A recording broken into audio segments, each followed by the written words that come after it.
Make sure that you do not look weird, wear hats, sunglasses and anything else you think you may look cool in. Hi, I'm Bernadine from Human Accent. Today we're going to talk about creating an impactful CV. There are 3 key elements. 3. The first is format, the second is your content, and the third is applying. So, let's start with the basics. You have to ensure that the format of your CV is functional, uniform, and good to look at. Because after all, the reason Eve ate the fruit was because it looked good. Ensure your font size and type is the same throughout the CV. If you choose different fonts, please make sure you're an artist that actually knows what they're doing. Ensure that the font size is not too small or too big. I'd say a font size of 10 to 12 is about right. Do not use multicolors. We do not want your CV to look like a unicorn threw up on it. Clean lines with subtle color influence, it's okay.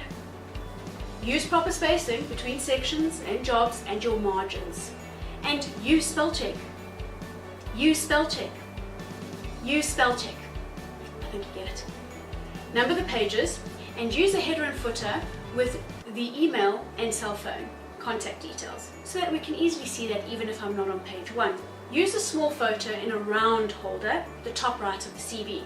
Please make sure the image quality is good. No blurring, fading. Don't be too close up, too far away, and do not use a whole page or half a page for your photo. I mean, we don't love you that much. And make sure that you're professionally dressed. No, it's not as though we get a selfie bro drunk, none of that. Make sure that you do not look weird, wear hats, sunglasses and anything else you think you may look cool in. Consider using a few graphic features in the CV. It helps to shorten it and also gives it that edge. I do recommend that you use a graphic designer to help you. You can get guys to help you online for reasonable prices like Fiverr, or you could ask us to help you.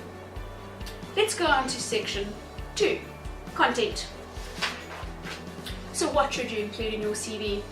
Well, all the basic details must be at the top of the CV. That's your full name, your ID number, and up-to-date contact details for both email and cell phone to avoid this scenario.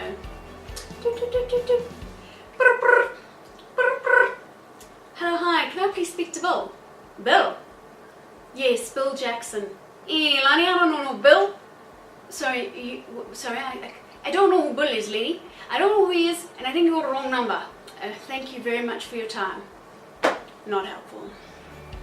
Next section is experience. Please start with your most recent employment first. You list the job title, the company, the duration, date to date, location, and if it's more senior position, you can put the rand value of your turnover and the number of employees.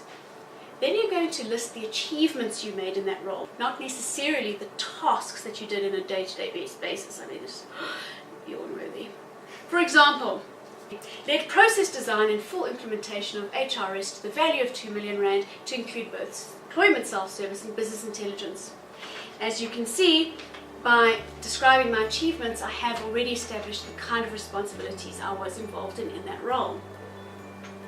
You can then have a small section called most proud of. Most proud of bravery in the face of critics. Most proud of persistence in closing out a difficult project. Things like that. Again, you'll have a small section called strengths, and there are 2 kinds of strengths. The one is, for example, empathy, achiever, strategic, motivated leader. And then you get your skill strengths, like for example mine would be employer brand management or learning and development. Then you have qualifications. It's the name of the institution, the year completed, and the accurate name of the degree, diploma or certificate. Again, recent to oldest. Then you'll have your references. You want the name of the person, their job title, and up-to-date cell phone number and email address. Please do not list your current employer if you don't want them to know you're looking for a job. Duh. Please can you keep your CV to 2 pages? Because if I don't like your CV, I do not want to have to fight to tear it up. Ensure that if you have a LinkedIn profile, that your information is similar or the same as your CV. You can't be in one entity for 2 years on LinkedIn and in the same entity on your CV for 5 years. It really isn't congruent. Let's talk about your cover letter. If you're going to use one, please ensure that it's business letter format and has all the company details you're applying to, and make sure they are accurate and spelled correctly. We do not spell investing with a K.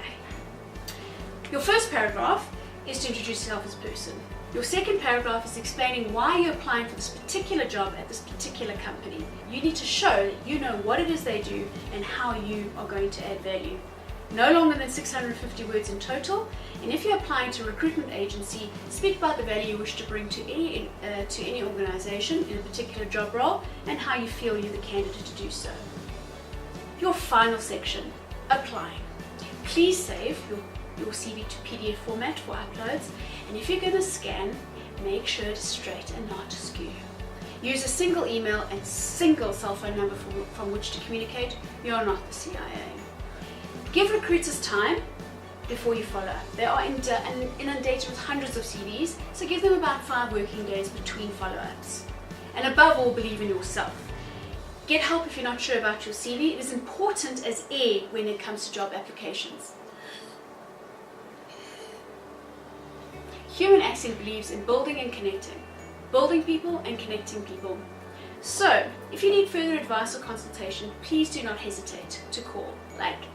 Call me, maybe. Here's to the future.